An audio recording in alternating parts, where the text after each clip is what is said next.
امریکی ریاست کیلیفورنیا کے شہر لاس اینجلس میں جنگل کی آگ کئی ہزار ایکڑ تک پھیل گئی۔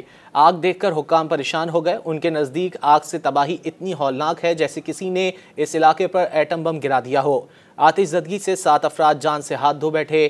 امریکی نشریاتی ادارے کی رپورٹ کے مطابق لاس اینجلس کے 10,000 سے زائد مکانات جل کر خاکستر ہو چکے ہیں اور بڑے علاقے میں اب بھی شعلے بلند ہو رہے ہیں، جن میں سے زیادہ تر پر اب تک قابو نہیں پایا جا سکا ہے۔ امریکی حکام نے آتش زدگی سے 7 ہلاکتوں کی تصدیق کی، تاہم کہا کہ جب تک آتش زدگی سے متاثرہ تمام علاقے کا تفتیش کار معائنہ نہیں کر لیتے، ہلاکتوں کی اصل تعداد کے بارے میں کچھ کہنا مشکل ہے۔ جبکہ منگل سے اب تک ہزاروں افراد علاقے سے نقل مکانی کر چکے ہیں۔ لاس اینجلس کے شیرف رابرٹ لونا نے پریس کانفرنس میں بتایا کہ دعا کر رہے ہیں کہ ہلاکتوں میں اضافہ نہ ہو، لیکن آگ سے جو تباہی ہوئی ہے اس کی بنیاد پر ہلاکتوں میں مزید اضافے کا امکان ہے۔